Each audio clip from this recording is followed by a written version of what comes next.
Welcome to सनस्लीक world cup हंगामा brought to you bye ज़मीन.com। हर पता हमें पता है। Powered by spark smartphones, presented by panther tyres.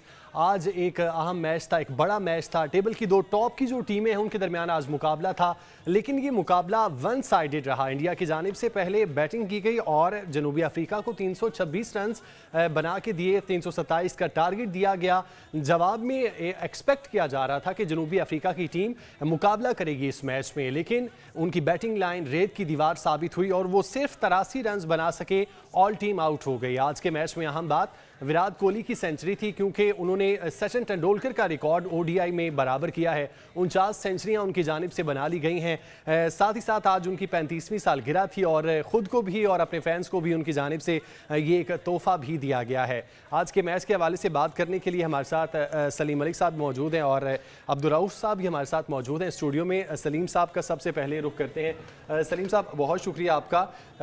कैसे देखते हैं आज के मैच को? जिस तरह टेबल की टॉप 2 टीम्स थी और ये एक्सपेक्ट किया जा रहा था कि साउथ अफ्रीका की जानिब से भी मुकाबला किया जाएगा, लेकिन ऐसा कुछ हुआ ही नहीं, सिर्फ 83 रन बना सके। यार मेरा ख्याल है ये अब इंडिया के खिलाफ जो भी टीम खेले ना उसको हैंडीकैप देना चाहिए। वो तो 100 करने नहीं दे रही किसी टीम को। मगर आज की एक चीज़ देखें, एक चीज़ सबसे अच्छी थी कि इंडिया ने अपना होमवर्क किया हुआ था। उनको ये पता था कि हमने टॉस जीत के जो पहले 2 मैचों में गलतियाँ की थी लोगों ने, हमने भी की थी, मैं उस पर बाद में आऊँगा। उन्होंने टॉस जीत के बारी ली। सबसे बड़ा जो उनका उन्होंने अच्छा काम किया कि उनको पता था कि ये चीज़ अच्छा नहीं करते। उसके बाद देखें, शुरू में विकेट गिरी, ज़रूर गिरी, स्पिन विकेट था, शम्सी ने और महाराज ने बहुत अच्छी बॉलिंग की, मगर उसके बावजूद वो कहीं पैनिक नहीं किए। बिल्कुल 2 बड़े प्लेयर खेल रहे थे, कोहली तो था ही, मगर आप देखें 121 गेंदों में उसने कहीं किसी जगह ये नहीं किया कि मैं चलाऊं। उनकी अच्छी बॉलों पर वो आराम से खेलते रहे और सिंगल दुक्का सिंगल एक करते रहे। मगर जहां उनको लूज़ बॉल मिला, शेरयार को देखें, उसने उसको 3 चौके मारे। मैं हमेशा कहता हूं कि जितनी देर आप स्पिनर को रीड नहीं करेंगे आप उसको अच्छा नहीं खेल सकते।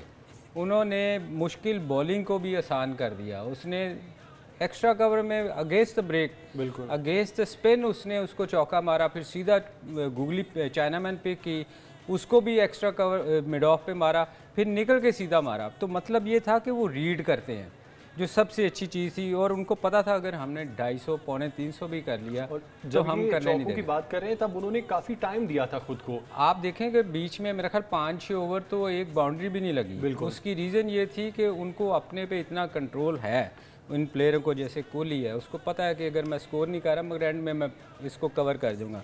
सेकंड देखें, उस अगर उनकी बॉलिंग पे आए, अगर इंडिया ने देखें आज उनके सबसे अच्छी जो उनकी बॉलर थे वो शामी, बुमराह और महाराज थे, जो उनको हमेशा ऊपर से वो अटैक करके आउट देते थे। आज चूँकि विकेट फास्ट बॉलिंग के लिए सूटेबल नहीं थी इतनी, उन्होंने किससे बॉलिंग करवाई? सबसे ज़्यादा बॉलिंग उस बॉलर से करवाई जो मैं कहता हूँ कि वो ना अपनी टीम, उनको पता है, वो प्रॉपर अपनी रीड करके आते हैं कि कौन से बॉलर ने किस जगह किससे बॉलिंग करवानी है। बिल्कुल आज देखें जडेजा ने सारे पूरे, आप इस मैच को देखें, वाहद एक बंदा है जडेजा।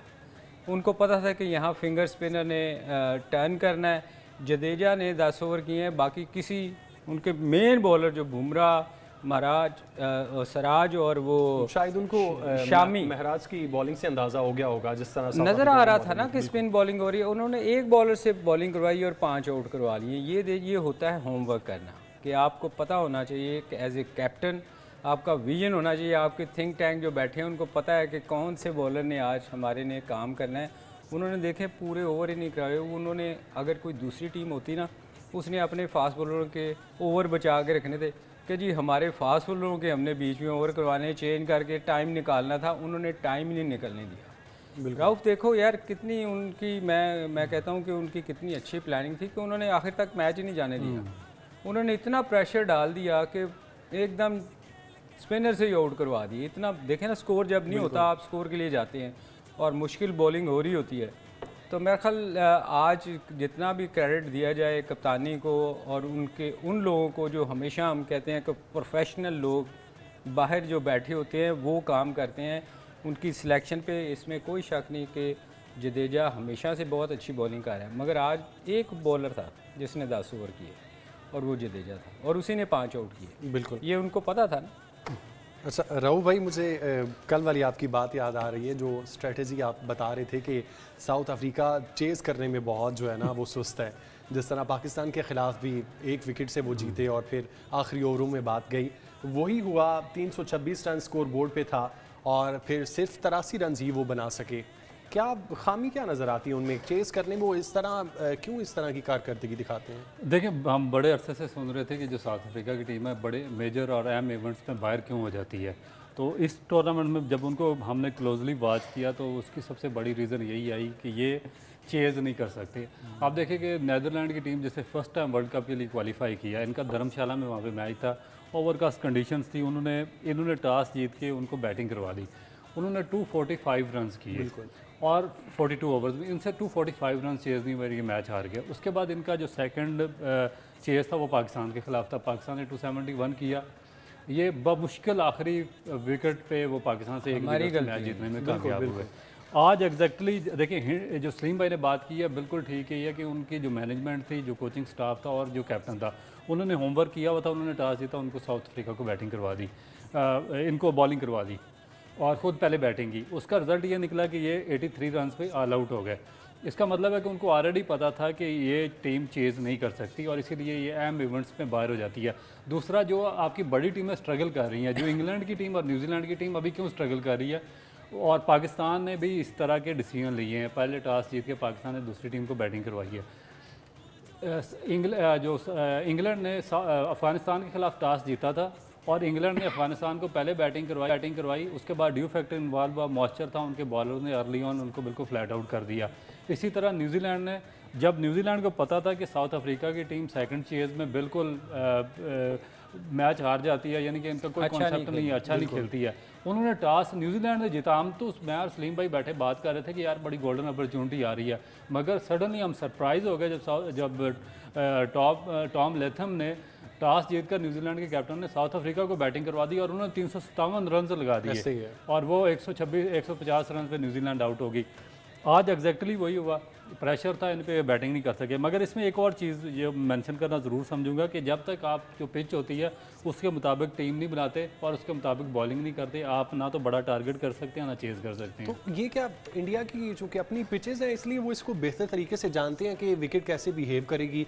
हमने देखा है कि उनका 8 मैचों में कोई भी डिसीजन गलत नहीं हुआ, चाहे उन्होंने बैटिंग की है या मिली है, बॉलिंग की है या उनको मिली है टॉस हारने के बाद, कोई डिसीजन उनका गलत साबित नहीं हो रहा क्योंकि वो यहीं पे खेलते हैं, उनको पता है कि किस तरह ये बिहेव करेंगे। देखिए, एक तो उनको डेफिनेट होम एडवांटेज होता है कि जब आप होम कंडीशन में खेल रहे हो तो आप ज़्यादा क्रिकेट वहाँ पे खेलते हैं, आपको एग्जैक्टली पता होता है कि इस पिच का क्या बिहेवियर होगा फर्स्ट टाइम और सेकंड टाइम, उसके हिसाब से वो अपनी स्ट्रेटजी बनाते हैं। सेकेंडली, आप कुछ मैच ऑब्जर्व करके आपकी स्ट्रेटजी आप बना सकते हैं। जिस तरह हम लोगों ने ऑब्जर्व किया हुआ कि साउथ अफ्रीका सेकंड बैटिंग नहीं करती और जो भी टीम सेकंड बैटिंग करती है वो मुश्किलात का शिकार होती है। तो ये मेरा ख्याल है कि कुछ चीज़ें आपको पहले से पता होती हैं और कुछ चीज़ें आप ड्यूरिंग द टूर्नामेंट आप ऑब्जर्व कर लेते हैं। अब दूसरा एक और चीज़ भी, अगर इंडिया की टीम आप देखो ना, बड़ी बैलेंस टीम है।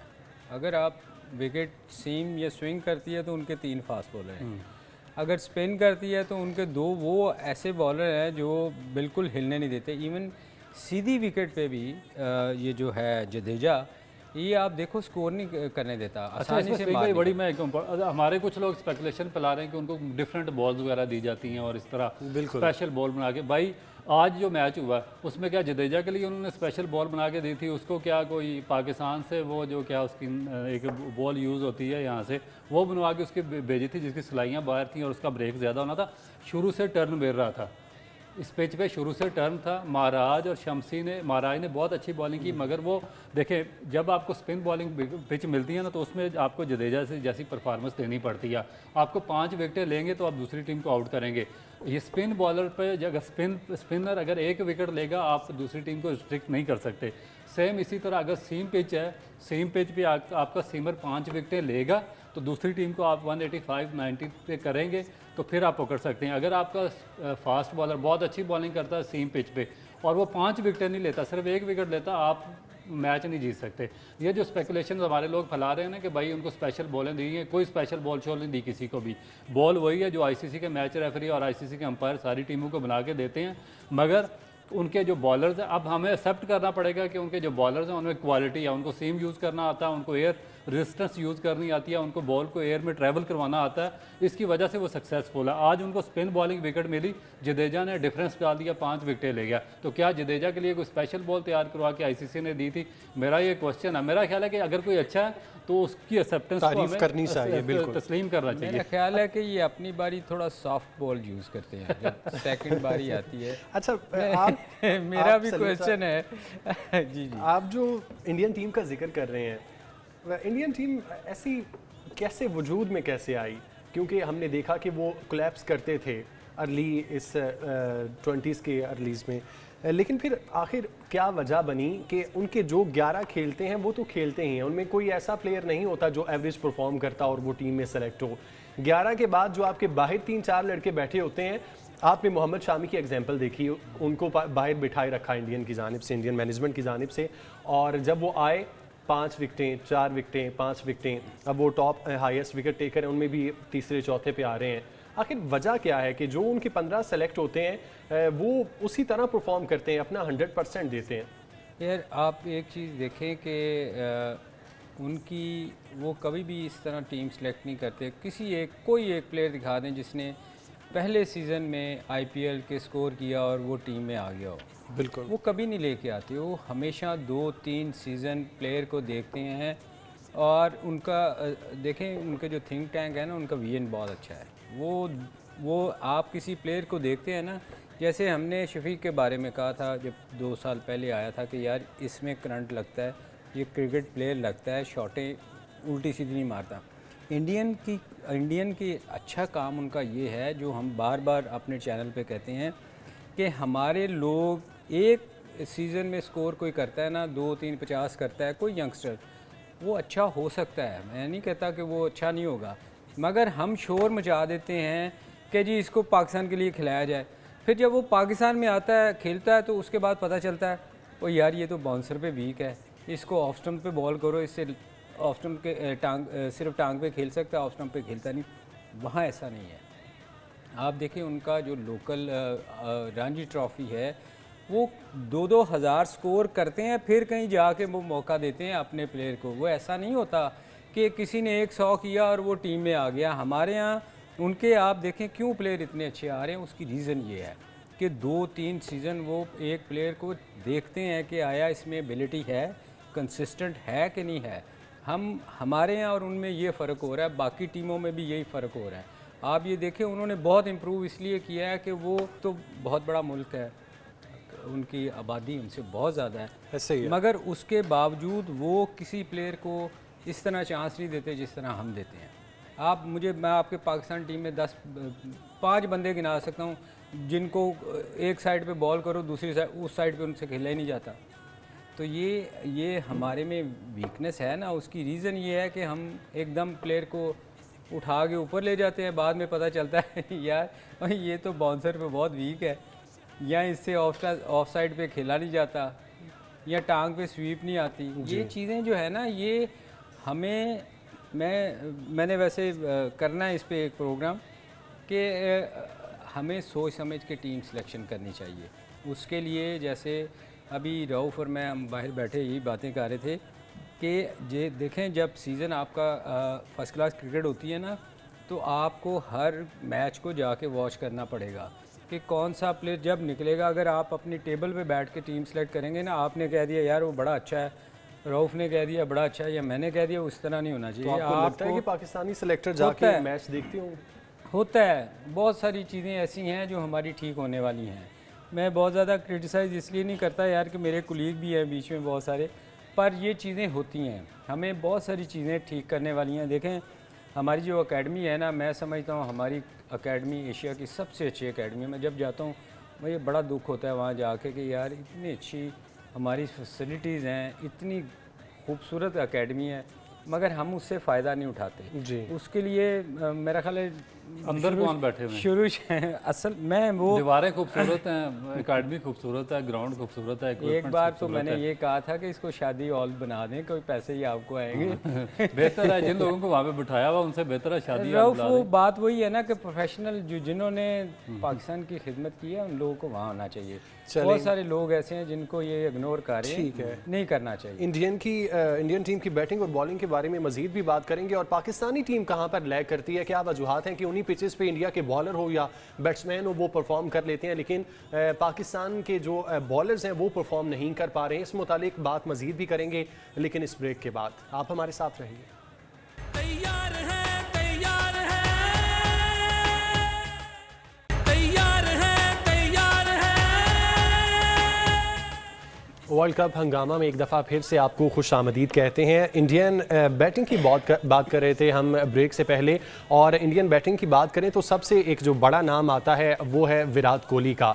आज उनके लिए ख़ास दिन था, उनकी सालगिरह भी थी 35वीं और एक जो अहम रिकॉर्ड अपने नाम उन्होंने किया है वो है 49 सेंचुरियों का। उन्होंने सचिन तेंदुलकर का रिकॉर्ड बराबर किया है और सचिन तेंदुलकर की जानिब से भी इस उम्मीद का इज़हार किया गया है कि वो जल्द से जल्द 50वीं अपनी सेंचुरी भी मुकम्मल कर लेंगे। आज मुश्किल बैटिंग विकेट थी और इसमें विराट कोहली ने टाइम लिया काफ़ी और उसके बाद उन्होंने 101 रन की इनिंग्स आज के मैच में खेली है 121 बॉल्स पे।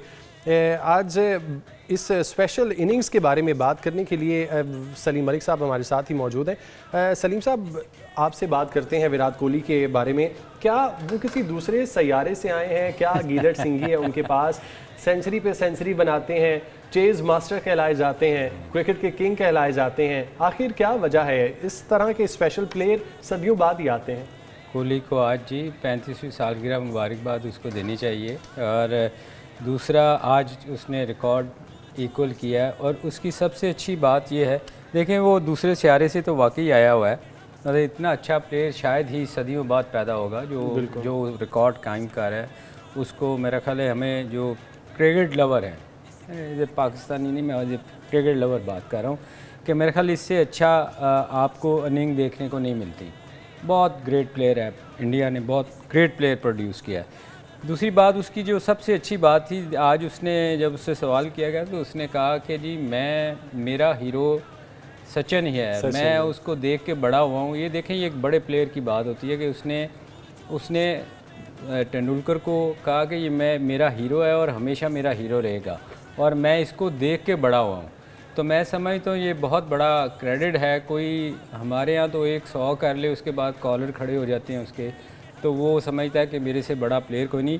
ये बड़ा डाउन टू अर्थ बंदा है और मैं जब भी इसको देखता हूँ फील्ड के अंदर बड़ा अग्रेसिव होता है बिल्कुल, पर अगर उसको वैसे अगर आप मिलें तो बड़ा डाउन टू अर्थ आदमी है और मैं समझता हूँ कि ये बहुत बड़ी अचीवमेंट है जो उसने और 277 इनिंग्स, सिर्फ 277 इनिंग्स में उन्होंने 49 ओडीआई सेंचुरीज बनाई हैं, जबकि सचिन तेंदुलकर की 450 के करीब थी, 452 थी।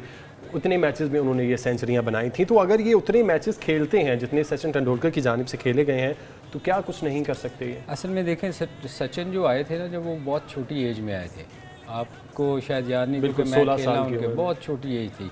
तो विराट भी वैसे छोटी, मगर कंपैरेटिवली आप देखें ना वो 35 को टच कर रहे हैं। तो मगर बात ये है कि यार वो जो प्लेयर है ना जी, और उतनी इनिंग्स के बावजूद भी वो कह रहा है कि मेरा हीरो सचिन ही है, तेंदुलकर ही है। बिल्कुल, तो मैं समझता हूँ कि ये एक बड़े प्लेयर की निशानी होती है जो, और शायद सदियों में ऐसा प्लेयर आएगा। ठीक है। अच्छा राहु भाई, अगर हम ओवरऑल इंडिया की बात करें तो ठीक है, माना कि उनकी होम कंडीशंस हैं, लेकिन इस तरह 8 के 8 मैचेस इस तरह जीतना कि सारे वन साइडेड मैच, कोई भी ऐसी टीम नहीं है जो उनको टफ टाइम दे सके, इसकी क्या वजह नज़र आती है आपको? देखिए, बेसिक जो इसकी वजह यही है कि एक तो जो इंडियन पिचेस हैं वो उनको सूट करती हैं, वो होम ग्राउंड का उनको एडवांटेज है और वहाँ पर ही खेलते रहे हैं। वो बिल्कुल एग्जैक्टली समझते हैं कि ये इस पिच का बिहेवियर किस किस्म का होगा, इसीलिए वो वहाँ पर टाइम लेते हैं और टाइम के बाद सेटल डाउन होते हैं और फिर लंबा स्कोर करते हैं। इंडिया की जो प्रॉब्लम थी वो उनकी बॉलिंग लाइन थी, मगर अब क्यों इंडिया का जो ये जो सक्सेस रेट है क्यों अचानक बढ़ गया, इस पर मेरा ख्याल है कि हैरान नहीं होना चाहिए, बल्कि इसमें जो इंडिया के पास पहले फास्ट बॉलर्स नहीं थे, मगर अब एक ऐसा टाइम आया हुआ है कि इंडिया के पास 3 दुनिया के टॉप के बॉलर्स हैं। बिल्कुल। जिसमें देखें कि बुमराह है, मेरा ख्याल है कि मैं बुमराह को इस वक्त दुनिया में सबसे बेस्ट बॉलर रेट करता हूँ। और इंडियन कंडीशंस में, और जिस तरह उसने खासकर श्रीलंका में पाकिस्तान के खिलाफ जो स्पेल किया था, इंजरी के बाद एशिया कप में वापस आया और उसने जो एक आउटस्टैंडिंग किस्म का स्पेल किया था, उसने उसको बहुत ज़्यादा कॉन्फिडेंस दे दिया। क्योंकि अक्सर देखा गया कि जो बॉलर्स वापस आते हैं इंजरी के बाद, वो स्ट्रगल करना शुरू हो जाते हैं और उनको जो अपना कम बैक करते और रिदम वापस लेते हुए काफ़ी टाइम लगता है। मगर जिस तरह का उन्होंने कम बैक किया एशिया कप में अगेंस्ट पाकिस्तान, उसने उनको बिल्कुल कॉन्फिडेंस उन्होंने पीक पर पहुंचा दिया और उसके बाद श्रीलंका के खिलाफ फाइनल में बड़ी टॉप क्लास बॉलिंग की है। इस पूरे वर्ल्ड कप में बड़ी अच्छी बॉलिंग कर रहे हैं। दूसरा जो उनके बॉलर थे सिराज, जिनकी जगह नहीं बन रही थी, मगर जब फाइनल हुआ श्रीलंका के खिलाफ उन्होंने 6 विकेटें ली और 50 रन पे आउट किया, तो उससे जब उनका मोराल भी बहुत ऊपर चला गया। और ये इंडिया की खुशकिस्मती है कि जो उनके टॉप के 2 बॉलर्स थे, वो अपने 100% रिदम के साथ और एक्यूरेसी के साथ इस वर्ल्ड कप में वो डोमिनेट करना उन्होंने शुरू कर दिया। और जब आपकी फास्ट बॉलिंग डोमिनेट करना शुरू कर दे, तो उसके बाद फिर जो तीसरा शामिल हुआ, उसने उन दोनों को भी पीछे छोड़ दिया। तो ये मेरा ख्याल है कि जो असल बेसिक रीज़न जो इंडिया की सक्सेस की ये है। और जो उनके स्पिनर्स हैं, जो स्पिनर्स की हम बार बार बात करते हैं, अगर आपको इंडियन पिचेस पर अच्छे स्पिनर हों, जिस तरह ये जडेजा हैं, आउटस्टैंडिंग किस्म के स्पिनर हैं, और पिच को रीड करते हैं, उसके मुताबिक बॉलिंग करते हैं और दूसरी टीम को मुश्किलात में डालते हैं। फिर जो उनके कुलदीप यादव हैं, उनको मैंने अभी तक इस पूरे टूर्नामेंट में सिवाय जो न्यूजीलैंड के मिचेल्स मार्च थे, उन्होंने उनको रीड करके उनके खिलाफ अच्छा अटैक किया। बाकी अभी तक मेरा नहीं ख्याल कि पूरे टूर्नामेंट में कोई बैट्समैन उनको सही तरीके से अश्विन बाहर रीड कर सका। अश्विन बाहर हैं, अभी हार्दिक पांड्या ने वापस आना है, तो ये उनकी गुड लक है। एक ये बाज़ कंट्रीज़ पे टाइम आता है कि उनके पास नेचुरली बड़ी अच्छी स्ट्रेंथ आ जाती है। जिस तरह किसी दौर में वेस्ट इंडीज़ के पास फास्ट बॉलिंग की थी, ऑस्ट्रेलिया के पास थी शेन वॉर्न, मैगरा की, और कोई मैच नहीं हारते थे। तो अब ये चीज़ लकीली इंडिया के पास चली गई है। तो मेरा ख्याल है कि अगर ये फिट रहे और ये खेलते रहे, तो इंडिया अब काफ़ी अरसे तक ये रूल करता रहे। लेकिन हमने माजी में सुना भी है कि जो बॉलिंग की खेप पाकिस्तान से मंसूब की जाती थी कि पाकिस्तान के पास एक ज़ख़ीरा है फास्ट बॉलर्स का। हमने माजी में देखा भी, इतने बड़े बड़े नाम आए।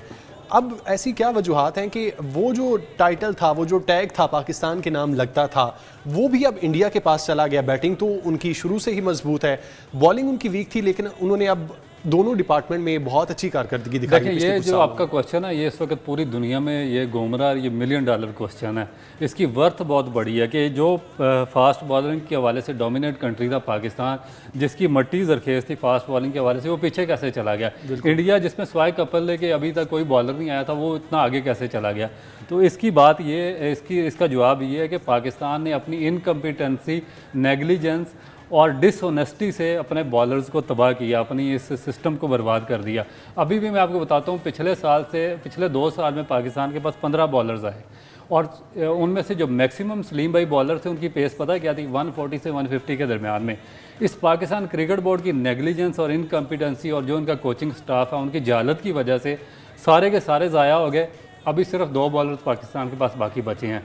इन्होंने क्या किया? इन्होंने जो T20 के बॉलर थे उनको टेस्ट में डाला, जो टेस्ट के थे उनको T20 खिला के उनका कैरियर बर्बाद कर दिया। मुख्तलिफ बॉलर्स पे मुख्तलिफ मैकेनिज़्म पे काम करना पड़ता है। जो हिप डोमिनेंट थे उनके ये काम करते रहे शोल्डर पे, जिसको शोल्डर का काम की ज़रूरत थी उनकी टांगों पे काम करते रहे, जिसकी वेस्ट स्ट्रॉन्ग करनी थी, बैक स्ट्रॉन्ग करनी थी, उसकी आर्म स्ट्रॉन्ग करते रहे। और इनकी उसके बाद जो सबसे बेसिक चीज़ एक फास्ट बॉलर का होता है, पीरियडाइजेशन प्लान।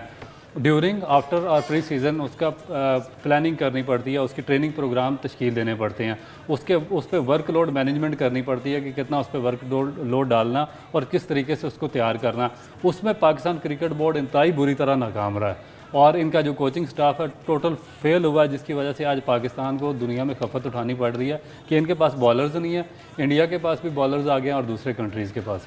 ठीक है, अच्छा सलीम भाई, अगर हम कंपैरिजन कर लें रऊफ, सॉरी एहसन में रऊफ, इसमें एक चीज़ और मुझे बताएं, क्या हमारे यहाँ मैंने देखा है कि डोमेस्टिक में लोकल बॉल भी यूज़ होता रहा है, उससे भी बहुत फ़र्क पड़ता रहा है?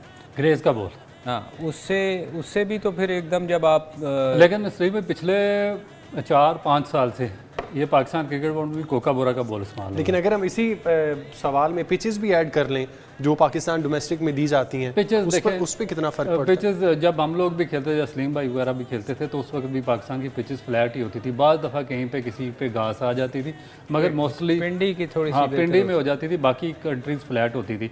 बॉल सलीम भाई पिछले 4-5 साल से ये कोका बोरा का बॉल ही इस्तेमाल कर रहे मगर हैं। मैंने इस सुना दफ़ा है ड्यूक का लगाया है इन्होंने। कि लोकल ही लग रहा है। हाँ लोकल, ये अपनी लोकल किसी कंपनी से तैयार करवाते हैं उस तरह वो का आप बॉल। देखो ना उसका पेस, और फिर जब आप इंटरनेशनल बॉल पे जाते हो तो बड़ा फ़र्क पड़ता है। मुझे याद है मैं जब हबीब बैंक से खेलते थे तो हमारे जो हमारे साथ जो प्लेयर थे फास्ट बॉलर, उनकी पेस लोकल मैचों में उनकी पेस बहुत तेज़ होते थे। जैसे ही वो इंग्लिश बॉल पे जाते थे तो एकदम पेस गिरती थी। हाँ, वो उसकी सलीम भाई वजह क्या है, जो ग्रेज का बॉल यहाँ पे इस्तेमाल होता है वो हैंडमेड होता है, उसकी जो सिलाइयाँ होती हैं ना वो बाहर होती हैं, तो वो जब लगता है तो वो किक करता है, तेज़ निकलता है। जो कोका बोरा वो मशीन की सिलाई, अंदर सिलाइयाँ होती हैं, तो उसमें मेरा ख्याल है कि 5-7 यार्ड की पेस का फ़र्क पड़ जाता है। क्या इसकी एक और, सॉरी यार मैं जी। क्योंकि रऊफ फास्ट बॉलर है, क्या इसका रऊफ ये भी नहीं हुआ कि हमारी रिवर्स स्विंग भी हम ज़्यादा कोशिश करते हैं लोकल मैचों में रिवर्स स्विंग करने की, जब इंटरनेशनल में जाते हैं क्रिकेट में तो वहाँ आपको चेक बहुत किया जाता है,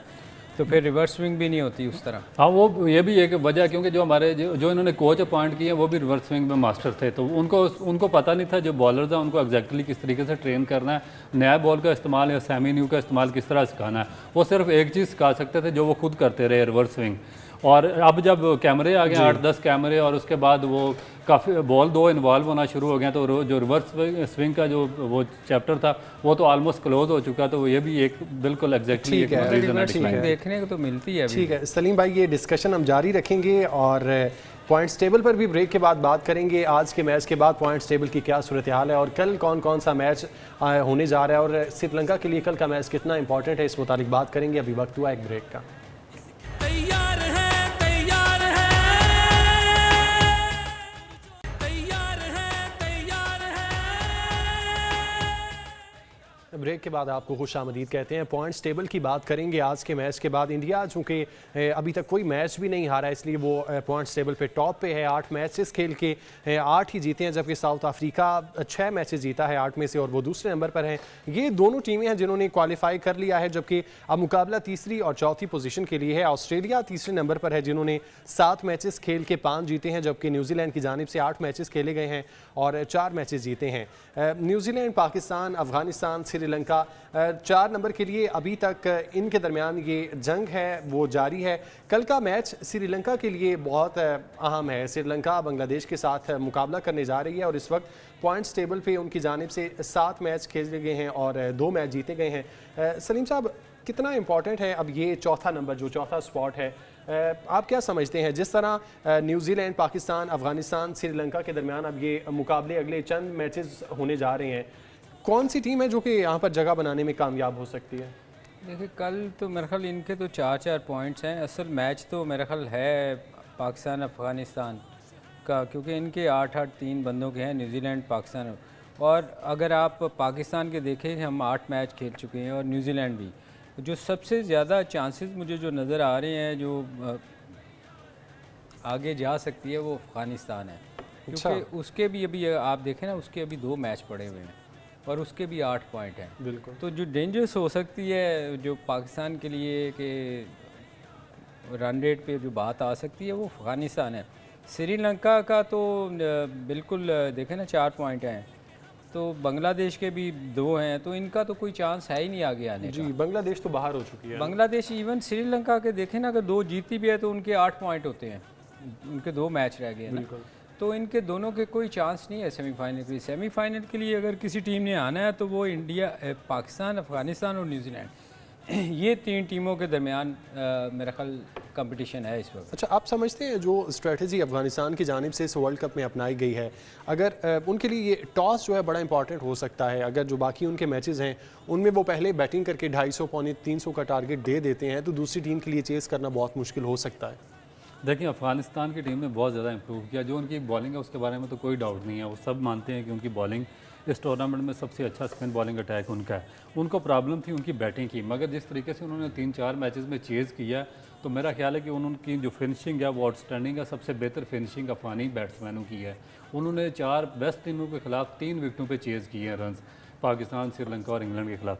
तो अब एक और चीज़, इसके अलावा अफगानिस्तान की टीम के बारे में तो बात उनके मैच पे करेंगे, मगर अब जो आपने बात की ना पॉइंट्स टेबल की, ये जो 7 टीमें हैं ना, 3 ऊपर वाली जिसका सलीम भाई ने जिक्र किया कि उनमें से कोई टीम भी ऊपर आ जाएगी सेमीफाइनल में, जो नीचे वाली 4 टीमें ना उनकी भी आपस में एक जंग जारी है। उनकी क्या है कि ये 8 टीमें यहाँ से क्वालिफाई करेंगी चैंपियन ट्रॉफी जो फर्स्ट 8 में आएगा। होस्ट कर रही है। अब देखें कि जो 9वें-10वें नंबर पे है बांग्लादेश और इंग्लैंड की टीम, और इनके अभी 2-2 मैच आखिरी 5 टीमों के पड़े हुए हैं, 4 टीमों के।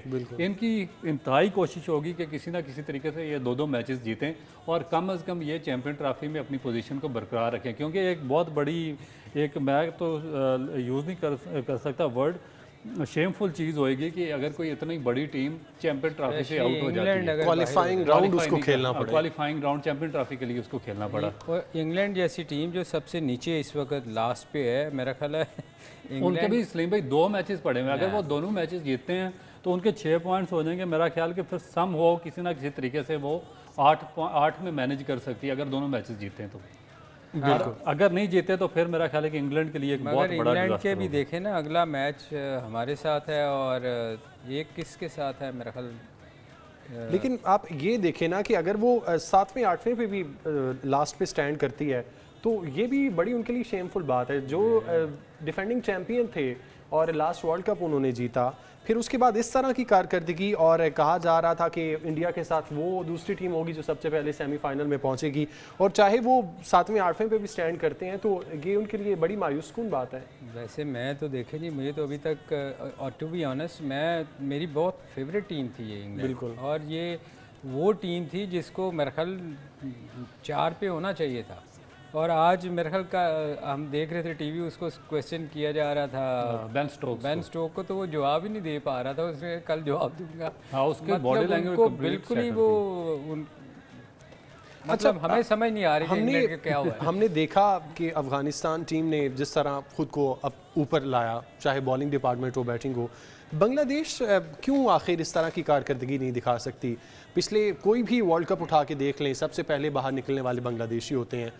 तो ऐसा क्या है कि बांग्लादेश खुद को, इतने बड़े बड़े नाम हालांकि थे, शकीब थे उनके पास, तमीम ये वर्ल्ड कप तो नहीं खेल रहे थे लेकिन इससे पहले वो टीम के साथ ही थे, तो वो क्यों नहीं खुद को बेहतर कर सकी?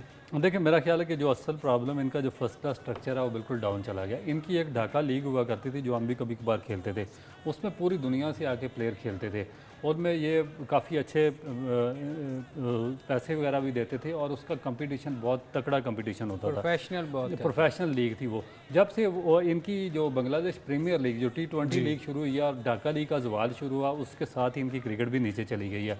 उसके बाद सामा जो इनके कैप्टन थे पुराने मशरफी मुर्तज़ा, उन्होंने किसी हद तक इनको मैनेज करने की कोशिश की, टीम को यूनाइट रखा, जेल किया और बड़े अच्छे तरीके से वो लीड करते रहे। मगर जैसे ही वो रिटायर हुए उसके बाद इनकी एकदम ही डिज़ास्टर शुरू हुआ और अभी तक दोबारा ये एक बिखरी बिखरी टीम नज़र आ रही है। इसकी एक मिसाल है कि इनके एक बैट्समैन मोहम्मदुल्ला जो कि इनके कैप्टन भी रहे हैं, बिल्कुल वो ओपन करते रहे हैं, टेक्निकली सबसे अच्छे बैट्समैन हैं, मगर इस टूर्नामेंट के पहले 5 मैचेस में उनके नंबर 7 पे भेजा गया। तो इसका मतलब है इनकी आपस में भी कोई इख्तलाफात हैं, रिफ्ट्स हैं, और जब तक कोई टीम यूनाइट नहीं होती, जिसकी सबसे बड़ी मिसाल अफ़गानिस्तान की है। अफ़गानिस्तान की टीम में उतनी स्ट्रेंथ नहीं है, उतने बड़े प्लेयर्स नहीं है, नाम नहीं है, मगर वो आपस में यूनाइट है, उनका रिदम बना हुआ है, कोऑर्डिनेशन बड़ा अच्छा है, मोमेंटम बना हुआ है एक, और आपस में बिल्कुल एक तरह से जेल है, जिसकी वजह से उनकी सक्सेस रेट बाकी टीम से शकीब और तमीम के भी इख्तलाफात की खबरें वर्ल्ड कप की जब सिलेक्शन हुई थी वो भी तो सामने मेरा आई ख्याल थी। है इसमें पार्टिसिपेटिंग नहीं, रिटायरमेंट या कुछ हो गया था, फिर दोबारा आए वापस, फिर उन्होंने टीम संभाली। मेरा ख्याल है अगर रिटायर हो ही जाते तो ज़्यादा बेहतर था। ठीक है, अब कल के मैच के हवाले से बता दें, श्रीलंका या बांग्लादेश? श्रीलंका। चलें, कल एक इम्पॉर्टेंट मैच है चैंपियन ट्रॉफी के पॉइंट्स के हवाले से, तो देखना होगा कि श्रीलंका कल जीतती है या कि बांग्लादेश अपना दूसरा मैच जीतने में कामयाब होती है। स्टूडियो से फिल वक्त इतना है।